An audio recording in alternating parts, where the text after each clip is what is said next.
So time now to have another dive into the newspapers. Here with me to review them this morning are the journalist and broadcaster Afia Hagan and academic Joanna Williams. So welcome back to both of you. We dealt with quite a few of the front pages in the last hour, so we're delving inside the papers at this time round, aren't we? And Joanna, you've picked out a story in The Guardian which focuses on teacher training. So what are they saying here? Well, just as in many aspects of the economy right now, we're facing shortage of workers. This is also the case in schools as well, in particular in some subjects, most notably science subjects. There's a real problem finding properly qualified teachers. And it looks like, unfortunately, this is set to get worse because the Department for Education has been undertaking a review of the universities that provide teacher training courses, and 68 institutions have actually failed to reach the required standard, and so will no longer be able to train up future generations of teachers, at least for the time being. As this is quite a significant proportion, that's 68 out of 240, who presumably would be over the course of the year sending several thousand teachers out to work in schools to make up for people who are retiring or leaving the profession. I have to say, personally, I'm a little bit in two minds about this because whilst I think it's obviously vital that we have teachers, I do think it's very important that those teachers are well qualified.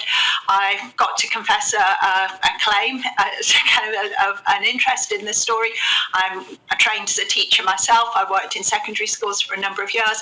I did my own teacher training course. This is a long time ago now, back in the mid-1990s, but have worked in education in one capacity or another for many years since.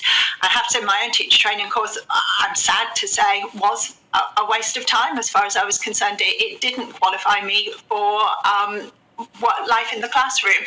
It left me feeling very much out of my depth, and I learned far more in the baptism of fire, if you like, of being a few weeks in the classroom surrounded by children, having to up your game, having to learn on the job, than I did sitting in a university lecture theatre. I do think that's a shame, and that's not to say that I don't think that there are very, very important things that universities can teach potential teachers, but sadly I think that's not happening all the time right now. Yeah, so obviously there's some concern there amongst those universities offering the courses. The government in its statement essentially says it doesn't think that it's too much of an issue. Is that what they, just to summarise very briefly there. Afia, take us to another story inside The Guardian now, because this is about how sexual harassment on the street in England is being made a crime.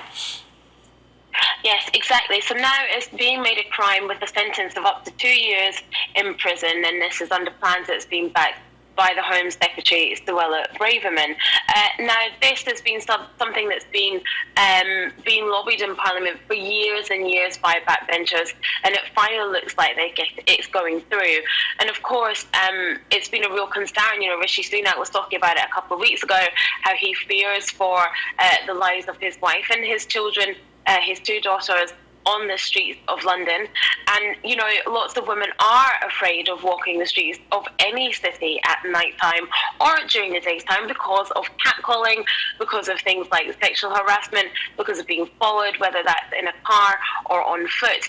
And research by the UN found that in 18 to 24-year-olds, 86% of those women questioned said that they've been sexually harassed in a public space. Another bit of research published in 2020 found that a fifth of young women and girls aged between 14 and 21 have been catcalled, have been followed, groped, lashed or upskirted. That's when someone takes a picture of you basically up your skirt. So now they're pushing for legislation for these kind of crimes to be punishable with up to 2 years in prison. And we're hoping that, you know, that will deter people from making these kind of advances, making these kind of offences. And the problem is that some campaigners feel that perpetrators might come back with maybe the argument of, perhaps I didn't realise I was following that person, or I was just paying them a compliment. And so it's up to legislators and up to judges to be quite harsh and to come down hardly on people who do perpetrate this kind of behaviour so that it can be stamped out once and for all. Yeah, and the stats, as you say, on how many women say they've experienced this kind of treatment are staggering, aren't they? Let's move on to the Daily Mirror, Joanna, and focusing on the freezing weather that's to come. And a lot of people say we get that every winter, but this year, of course, people faced with punishingly high energy bills, so real concerns around that. Absolutely, and sitting here in Canterbury this morning, I can confirm that it is absolutely freezing cold, 13 degrees in my house right now, and I am sat here, viewers won't be able to see it, swaddled in blanket. He really won't mind, John. But I'm joking about it in a way, but obviously it is a very, very serious concern. People are worried about putting their heating bills on, and we have a very, very severe cold snap, which looks like it's going to last for at least a week, if not longer. Clearly, the health implications of this for people who are elderly, people who have underlying existing health conditions, this could have incredibly serious consequences.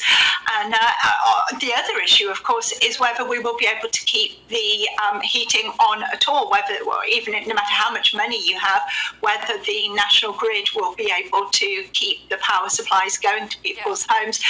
Clearly, we've become very reliant on wind power, which is great. But again, I look outside my window this morning and there is no wind. There is also no sun.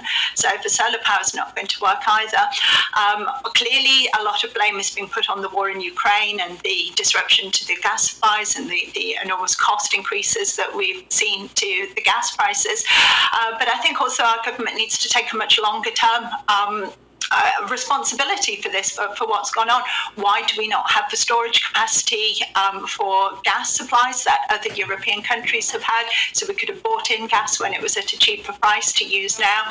Why have we not been building nuclear power stations? I'm going to have to interrupt you because we're out of time. I'm so sorry, but we'll be back in the next hour and we can deal with lots of these issues then as well. Thanks so much, both of you.